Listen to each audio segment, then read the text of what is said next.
Hi everyone, welcome back to the voice tip video series with the Cantor Coach.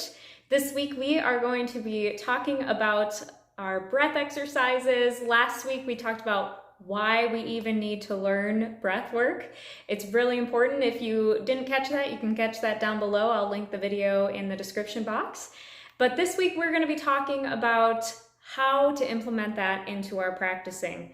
So let's get started.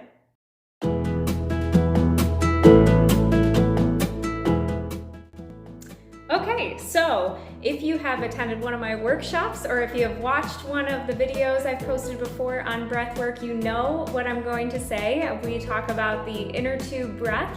It's that idea of one of those plastic or rubber inner tubes wrapped all the way around our waist, and as we breathe in, we inflate the inner tube and then deflate it again.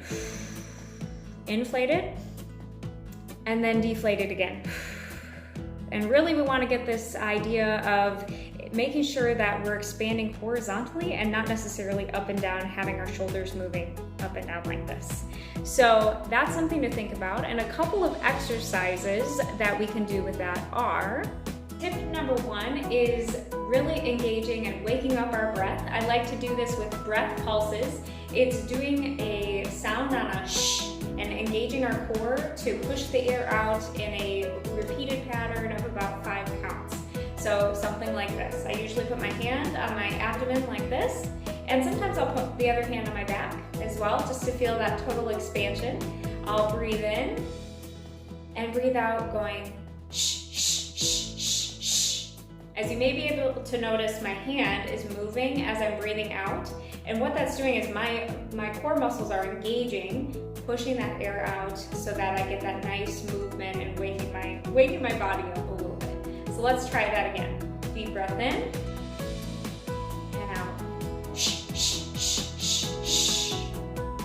And you can do this for multiple counts. You can do it for 5 counts, you can do it for 10 counts, but just wake your body up when it comes to breathing by doing breath pulses. Tip number 2 is to do lip trills. So after we've woken our bodies up by doing some breath pulses, I really like to do lip trills both voiced and unvoiced. So we'll start with unvoiced, and lip trills are simply bringing your lips together and pushing the air through, making a buzzing sound. So it looks something like this. This would be unvoiced. And then voiced, after I do a couple unvoiced lip trills, would be something like this.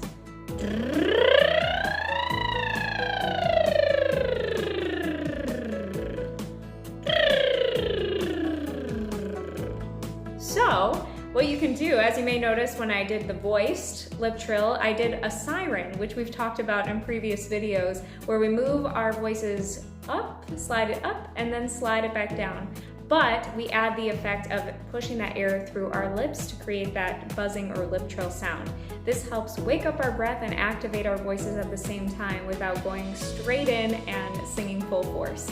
So that's what I'd recommend doing right after the breath pulses. Okay, so tip number 3, after we have done our breath pulses and our lip trills, I like to incorporate some ha-ha-has into my singing routine. And so again, I'm engaging my core, I'm making sure I'm supporting my breath, but just move your voice around, do some staccato ha's, and make sure you start with that H sound because that'll ignite and start the breath on the voice there. So something like this. Ha ha ha! Ha ha ha ha ha! Ha ha ha ha ha! And you can increase your voice as you go. You can increase the volume of your voice because really we're just waking that up, we're connecting it with the breath. But that's another great way to get your voice engaged and get you started. So I usually do probably 3 to 5 rotations of that exercise, just moving my voice around and doing those staccato ha's. Thank you guys so much for watching. Don't forget to like and subscribe. Leave me a comment below, and I will look forward to seeing you guys next week. God bless you.